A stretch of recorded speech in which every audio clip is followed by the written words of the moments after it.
está pensando.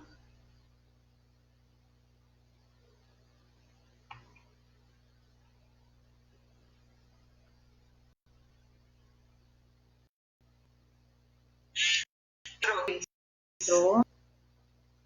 Boa noite, amigos.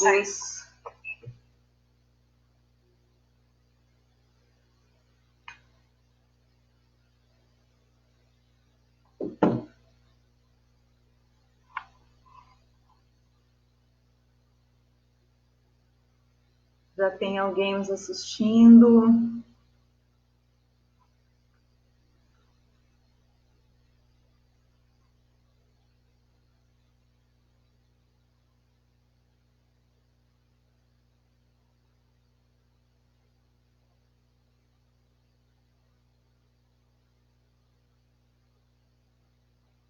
Boa noite, gente. Como foi comentado, as nossas palestras a partir de agora, nesse momento, elas estão sendo online. Já tem algumas pessoas dando oi, que bacana. Estão ouvindo bem? Todo mundo está ouvindo certinho? Espero que não tenha nenhuma intermitência, a internet anda bem congestionada, né? Se alguém estiver ouvindo direitinho, tiver com algum probleminha de som, notifica ali que a gente vai estar tentando ajeitar.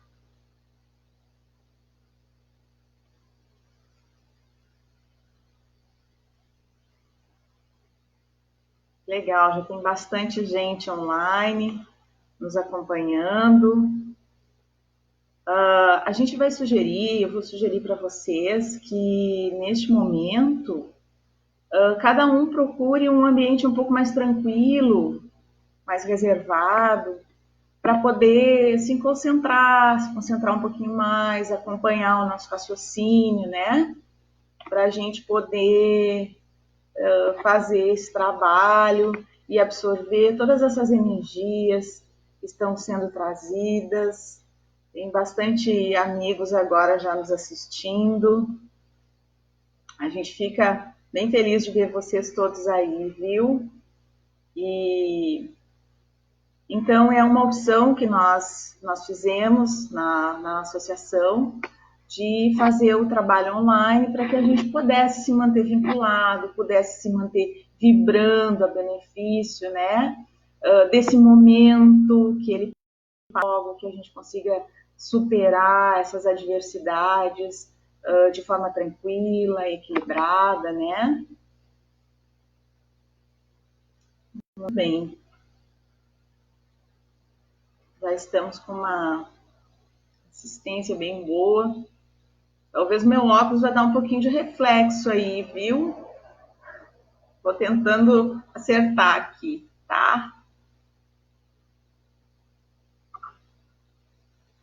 São 19h58. Mais um pouquinho, a gente já vai iniciar o trabalho.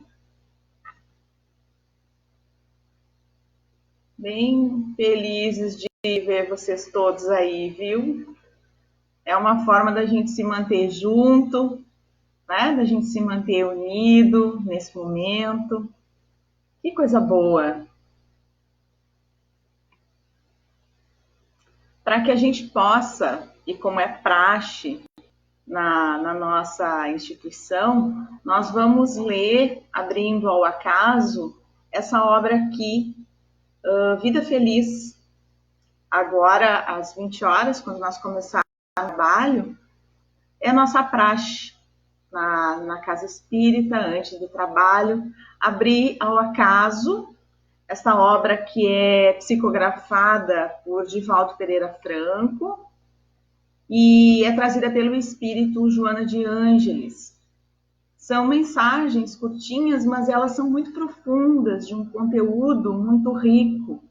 Então, é uma forma de a gente ir se harmonizando, de a gente ir se asserenando, entrando na sintonia desses benfeitores, né? Para poder iniciar nosso trabalho, tá? Então, pessoal, muito bom vê-los todos aqui. São 20 horas. Nós vamos então abrir, como eu disse, o Vida Feliz e fazer uma leitura numa página aberta ao acaso. A irritabilidade é espinho cravado nas carnes da emoção, que deve ser extirpado. Quanto mais permanece, piora o estado de quem o conduz, gerando infecções duradouras quão perniciosas.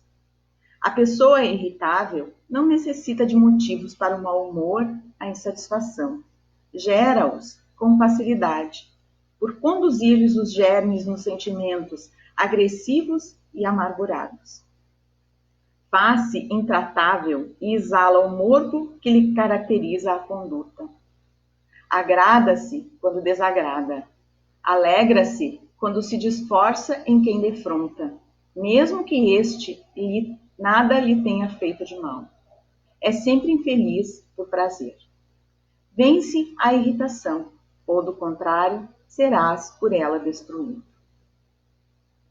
Então vamos fazer a nossa prece, entrando em sintonia com os amigos espirituais e rogando a Jesus, o amigo de todas as horas das nossas vidas, que Ele esteja conosco, abençoando-nos as tarefas, envolvendo-nos para que melhor possamos absorver os conteúdos desta noite, enriquecendo-nos para a jornada de espíritos imortais que somos, vencendo a cada dia os desafios da encarnação, oportunidade das nossas vidas.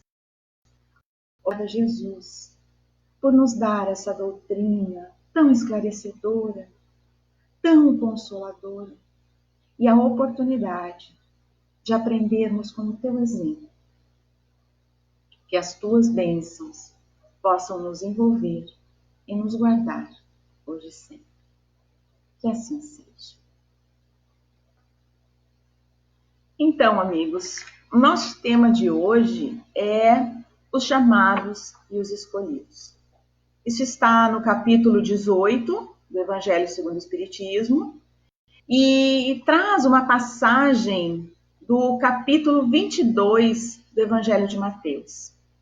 E conta que certa feita estava Jesus reunido com um grande número de pessoas e ele trouxe então essa parábola, dizendo que o reino dos céus se compara a um grande rei que quis dar uma festa para o casamento, a boda do seu filho.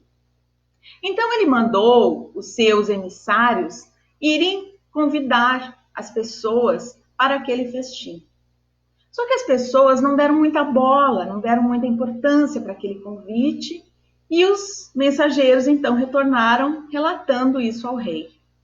O rei então diz a eles: mas eu mandei cevar, engordar o meu gado, as minhas cabras, as minhas galinhas, está tudo preparado.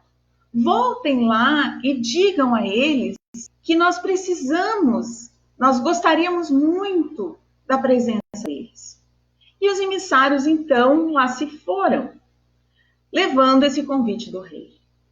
Mas aquelas pessoas não se importaram muito, foram cuidar das suas coisas, uma foi para a casa de campo, outra foi cuidar dos seus negócios, e outros ainda fizeram ultrajes àqueles emissários. Os injuriaram e até os mataram. O rei, ao ficar sabendo disso, ficou encolerizado e mandou então que os seus exércitos exterminassem aquelas pessoas e queimassem as cidades. E disse ainda aos seus servidores: ide às estradas, às encruzilhadas, e convidai a todos, bons e maus, para o festim de bodas. E assim foram os emissários. E o salão daquele festim ficou repleto de pessoas. Ficou cheio de gente. Então o rei entrou e percebeu que uma daquelas pessoas não estava com a roupa apropriada para aquela festa. E perguntou àquele homem: por que tu não estás trajado para o festim? E o homem então não soube o que dizer. Ficou em silêncio. O rei então chamou os guardas e disse: atai-lhe as mãos e os pés e lançai-o às trevas exteriores, pois lá haverá prantos e ranger de dentes, porque muitos são os chamados, mas poucos os escolhidos. E a gente fica aqui imaginando, até no último domingo, quando nós fizemos o nosso evangelho, caiu essa mesma parábola. E eu fiquei avaliando em como Jesus tinha essa grandiosa capacidade de pegar elementos do dia a dia, do cotidiano daquelas pessoas e transformar em uma história que tinha toda uma mensagem espiritual por trás dela. Então, num primeiro momento, se nós formos avaliar, a gente vai ver, poxa, mas que tanta resistência as pessoas para irem numa festa, né? A gente não consegue entender isso se a gente levar ao pé da letra. Mas o que acontece? Quando Jesus traz essa parábola, ele não se refere a um tempo circunscrito, ele não se refere ao período em que ele entre os homens, entre nós. Né? Então, o que acontece? Nós precisamos pegar essa parábola e avaliar os elementos que a compõem. Então, quem são os primeiros convidados? Aqueles que negligenciam o convite, que não dão muita bola. São o povo hebreu. Aquele povo que, naquele período de Moisés, era o único povo que era monoteísta, ou seja, que acreditava num Deus único, diferentemente de todos os outros povos, hindus, egípcios, arianos, que acreditavam em vários deuses. Acreditavam no Deus da água, no Deus do sol, no Deus da agricultura, no Deus da lua, das estrelas. E o povo hebreu não era assim. Era um povo que acreditava num Deus único. Era considerado o povo escolhido. Né? Mas os hebreus, pelas influências que sofreram dos persas, dos babilônicos, dos egípcios, eles não deram muita importância para aquele convite. Então, Jesus traz a figura dos novos enviados a fazerem novos convites. E se nós pegarmos o Antigo Testamento, vamos entender que esses enviados que foram convidar as pessoas que não deram muita importância, que foram cuidar dos seus negócios, ele se refere àqueles profetas que eram encaminhados de tempos em tempos por Deus para exortarem o povo hebreu a se, digamos assim, a se alinharem, a se reconectarem com Deus. Por quê? Porque esses convidados que foram para sua casa de campo, que foram cuidar dos seus negócios, que cometeram injúrias e inclusive mataram os emissários divinos, eles nada mais eram do que o povo hebreu que se voltava para as questões materiais, para as questões do dia a dia, porque naturalmente aquele povo, e nós estamos falando de 4 anos aproximadamente, na era dentro da era 3 a 4 mil anos na era da humanidade, era um povo naturalmente litigante, beligerante, belicoso, revoltado. Né? Então, eles se voltavam para aquelas questões materiais.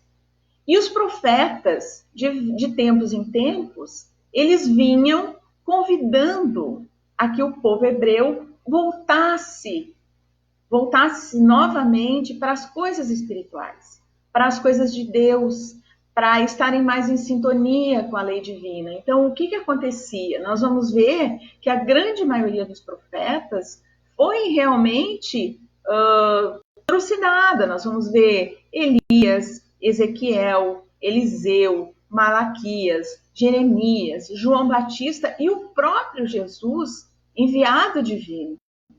Então, quer dizer que Deus encaminhava os profetas para avisar que iria trazer um castigo? Não, longe disso. Os profetas tinham a intenção de aproximar o homem novamente de Deus. E os homens daquela época não davam importância. Se preocupavam com as suas questões cotidianas e esqueciam das realidades espirituais. E aí, nós vamos ver que o rei manda chamar todos aqueles que forem encontrados. Ou seja, a partir de Jesus, houve uma nova interpretação, mas isso eu vou avançar um pouquinho depois nesse conteúdo. Jesus trazia uma nova mensagem, uma mensagem de amor, de um Deus bom, justo, misericordioso. E o que acontece? Acontece que as pessoas não estavam preparadas para aquela mensagem. E a partir do advento de Jesus, quando ele cita, e por isso que eu falava lá no início, essa questão de uma abrangência de tempo maior, ele falava da mensagem cristã ser enviada a todos os povos, a todos os homens, a toda a humanidade. E aí nós vamos ver a importância, claro, a mensagem de Jesus, mas a importância de Paulo de Tarso, como esse que levou a mensagem de Jesus a todos os outros povos, pagãos, idólatras, convertendo muitas pessoas, sensibilizando a muitos para a mensagem do Cristo. Então, é interessante de a gente avaliar que a época de Moisés, e daí nós vamos entrar com o conteúdo da doutrina espírita, a de Moisés, como eu comentava antes, o povo era muito revoltado, os espíritos ainda eram muito primitivos, estavam na sua infância espiritual. Então, era necessário que Moisés viesse e instituísse as leis de Deus, né? Trazendo um código de justiça para aquele povo. Então, nós vamos encontrar no Decálogo, né? Amarás o Senhor teu Deus acima de todas as coisas, e ao teu próximo como a ti mesmo, não matarás, não cometerás adultério, honrarás ao teu pai e à tua mãe, e todos esses itens, né? Que nós vamos encontrar no Decálogo. E os judeus daquela época, o povo hebreu, se entreteu de levar essas questões todas ao pé da letra. E se aferraram muito mais às fórmulas, aos mandamentos, ao olho por olho, dente por dente, do que a algum conteúdo mais abstrato que poderia haver naquilo ali. Então, quando Jesus surge, Jesus disse, eu não vim destruir a lei, mas vim para que ela se cumpra. Mas para que ela se cumprisse de uma outra forma, de uma forma amorável, de uma forma amorosa, de uma forma misericordiosa, né? Porque Jesus ensinar que aquelas leis de Moisés, sim, eram importantes, mas que Deus não era vingativo, que Deus não era punitivo, muito antes do contrário. Era um Deus de amor. Era um Deus que jamais fechava a porta aos seus filhos. Então, a doutrina espírita nos traz que nós temos as 3 revelações, né? A primeira revelação foi Moisés, com a lei de justiça, e isso está lá, está no Evangelho, mas está também lá no Livro dos Espíritos. A segunda foi a lei de amor, trazida por Jesus. E aí nós vamos ter a terceira questão, o terceiro item, que o Espiritismo, como o Consolador prometido, vem nos trazer, que é a caridade. Então, quando a gente avalia a questão do rei chegar na sala de núpcias e vê algum convidado não estar vestindo a roupa nupcial, nós podemos entender essa roupa nupcial como o perfume da caridade, que nós devemos vestir como complementação da lei de amor trazida por Jesus, não é? Então, fica um questionamento neste momento agora. Primeiro, que nós precisamos avaliar que a caridade, e isso também está lá no Evangelho segundo o Espiritismo, a caridade ela não é unicamente material. Não é, é também a cesta básica, a roupa, o auxílio que a gente dá para aqueles que necessitam, mas também uma caridade moral. E nesse que nós estamos vivendo hoje, e aqui vem o canto que eu traria para todos nós, de que forma nós estamos vivendo essa caridade hoje. Né? Por quê? Porque a mensagem de amor do Cristo, ela foi transmitida a todos nós. E como diz lá no Evangelho segundo o Espiritismo, bastará dizer sou cristão para ser um fiel servidor de Jesus? Né? E nesses dias que nós temos vivido, é interessante avaliar essa questão da caridade moral com esse convite, por exemplo, que os órgãos de saúde, o Ministério da Saúde, as secretarias de saúde têm nos dado, de nos mantermos em casa. O fato de nós não sermos potenciais transmissores do vírus e nos mantermos recolhidos para não transmitirmos a outras pessoas, familiares, amigos, vizinhos, pessoas com quem nós cruzamos na rua, é uma caridade. O fato de nós não fazermos estoque, corrermos numa luta desenfreada dentro do mercado para abarrotarmos os nossos carrinhos, para garantirmos o estoque das nossas prateleiras, quando nós nos damos conta que existem pessoas que vivem com muito poucos recursos, que não têm dinheiro antes do final do mês, e que só não tem cheque, não tem cartão, e que vão precisar ou vão poder fazer as suas compras no final do mês, quando talvez as prateleiras estejam os preços dos produtos majorados. É uma caridade quando a gente mantém um equilíbrio e pensa nos outros também, quando vai ao mercado. Então, de que forma nós estamos vivendo essa mensagem de Jesus?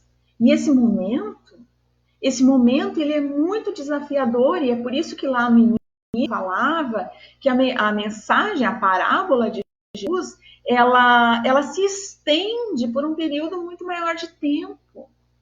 Ela não se limita àquele povo com quem ele estava naquela época, que vivia a sua infância espiritual. Eles retornaram quando Jesus renasceu na Galileia. E muitos estamos reencarnados hoje. E ainda não compreendemos aquela parábola. Ainda não entendemos o sentido de estarmos vestidos com a roupa nupcial. Porque para participar, nossa, quem não gostaria de participar de um banquete onde tivessem pratos que não se comem no dia a dia, onde encontrássemos amigos queridos? É assim o reino dos céus. E nós muitas vezes estamos esquecendo desses valores. E se nós remontarmos aos profetas lá do Antigo Testamento, eu ousaria dizer que esse momento que nós vivemos hoje não deixa de ser uma bênção, uma dádiva divina, uma exortação divina, para que a gente se volte para valores, para situações, para necessidades que nós tínhamos esquecido. O valor do convívio com a família, o valor de nós aprendermos a silenciar, a buscar questões que nós havíamos esquecido. Eu tenho, de alguns grupos de WhatsApp que a gente participa, eu tenho visto mães resgatarem bandeiras que são da minha infância, para poderem curtir esses momentos de família, fazer uma boa leitura edificante, meditar, fazer preces, orar. Muitas pessoas que normalmente não oravam, têm orado nesse momento, se voltando para esses valores que transcendem a nossa vida material. Então, é um momento muito grave, sim, mas não é um momento de nós perdermos a calma. Não é um momento de nós entrarmos em desespero. Não é um momento de nós fazermos uma corrida desenfreada aos mercados para ter estoque de luva, de álcool gel, de máscara, de arroz, de feijão, enfim. É um momento de nós pensarmos que existem pessoas com necessidades. É um momento de nós refletirmos o que nós podemos mudar na nossa vida. E aí me ocorreu uma historinha muito interessante que está lá no livro Jesus no Lar, que é uma obra psicografada por Chico Xavier, que traz conteúdo do espírito Neio Lúcio. E Neio Lúcio conta algumas passagens vividas por Jesus que não estão narradas nos evangelhos. E ele conta uma história que eu achei muito significativa para esse momento. Ele conta que existia um fariseu que tinha uma conduta muito respeitável. É um homem que conhecia de cor, de trás para frente para trás.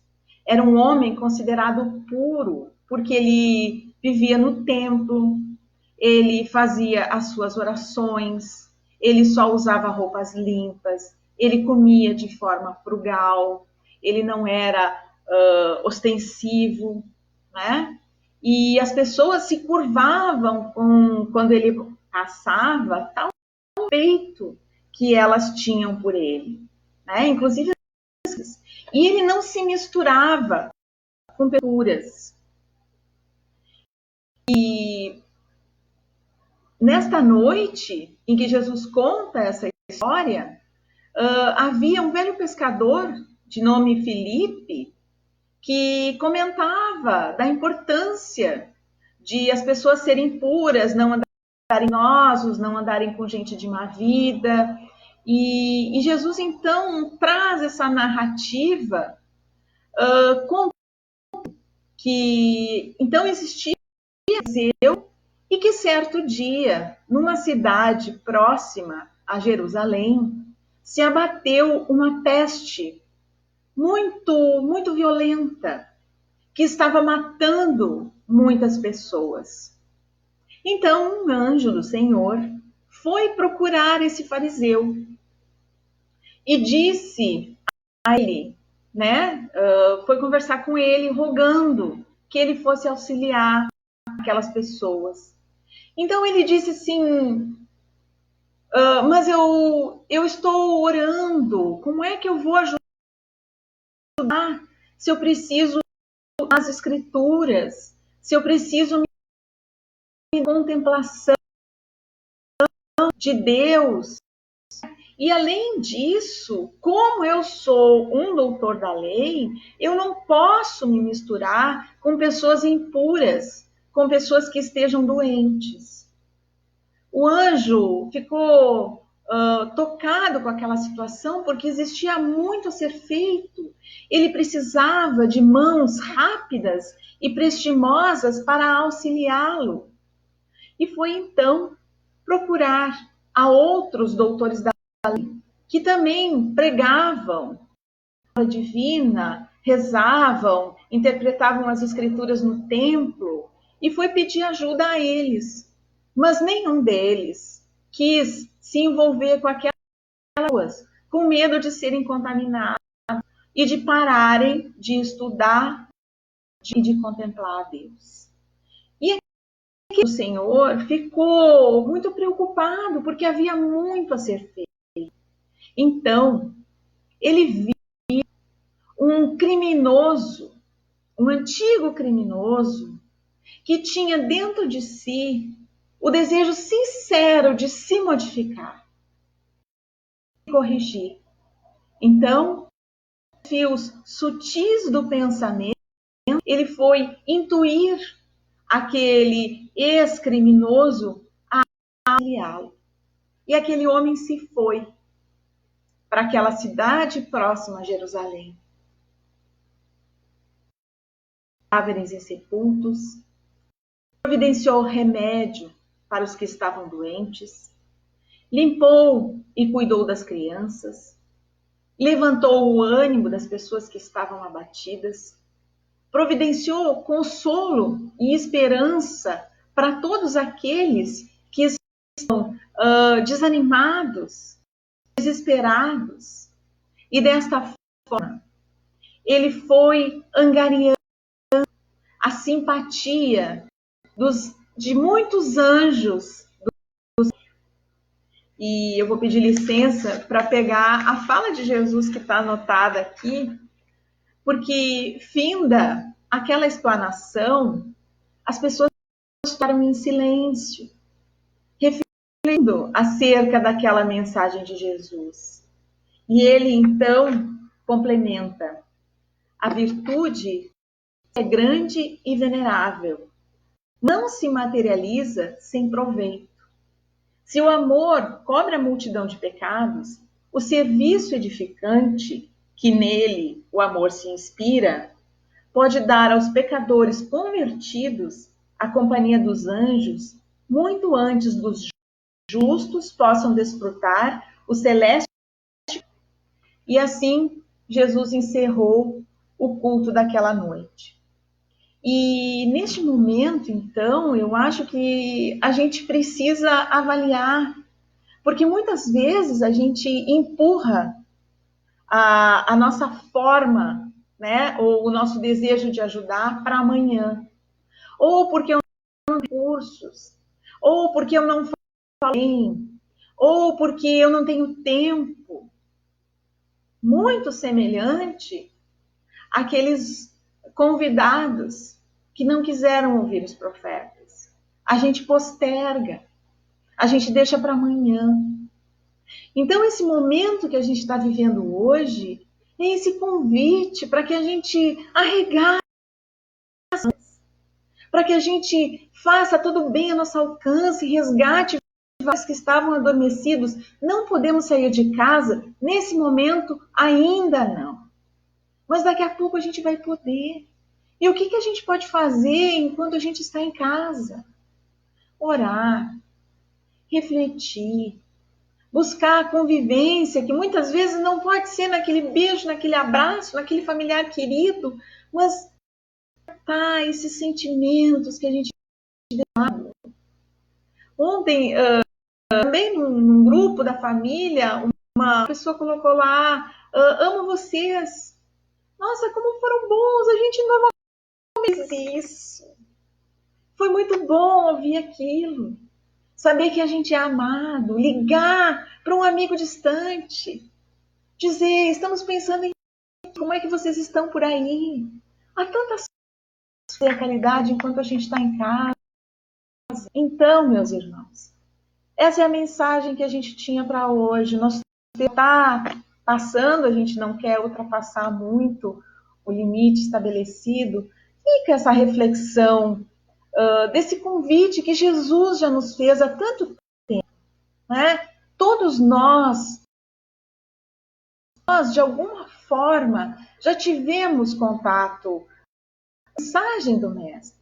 Nós estamos no período de Quaresma, que são aqueles 40 dias que antecedem a Páscoa, né? A Páscoa é um momento tão sublime da ressurreição de Jesus, quando ele vem nos mostrar que transcende, que a vida vai muito além das nossas necessidades materiais. Então, que nós possamos pegar esse momento, essa situação, essa oportunidade que não é um castigo divino, oportunidade de nós revermos os nossos valores, de nós revermos as nossas posturas, nossas necessidades, como eu falava antes, e nos voltarmos mais para dentro, para aquilo que é verdadeiramente a nossa essência. Porque eu posso dizer que eu sou mãe, eu sou esposa, eu sou trabalhadora, eu sou amiga, eu sou filha, mas e se a gente tirar duas coisas? Ah, vai sobrar que eu sou mãe e esposa. Mas e se a gente tirar essas duas, o que nos resta? O que nós? Qual é a nossa essência? Somos filhos de Deus. Todos nós um dia iremos desencarnar, de uma forma ou de outra. Então, o que nós levaremos dessa vida? O bem que nós fizermos, as que nós conquistarmos, a caridade que nós tivermos exercitado. Que nós possamos, então, nessa noite, refletir sobre essa mensagem e fazendo, neste momento, a nossa prece para encerrar o nosso trabalho. Lembrando que, neste momento, pela nossa sintonia, os nossos protetores, os nossos amigos espirituais estarão conosco, nos envolvendo nas suas bênçãos vindas do mais alto. E a ti, Jesus, o emissário divino que nos trouxe o exemplo a ser seguido, nós rogamos, permaneça conosco, envolva-nos nas tuas vibrações, dá-nos condições de irmos confiantes, esperançosos na tua mensagem, que é o roteiro seguro para conquistarmos o reino dos céus. Abençoa-nos a todos, nos dois planos da vida, e envolve-nos no teu amor e na tua infinita graça. Que assim seja. Então, amigos, vamos encerrar o trabalho desta noite, agradecendo a companhia de vocês, a presença, as mensagens, as boas vibrações, e esperamos encontrá-los na semana que vem com o trabalho que vai ser divulgado ao longo dessa semana na nossa fanpage. Todos uma boa noite.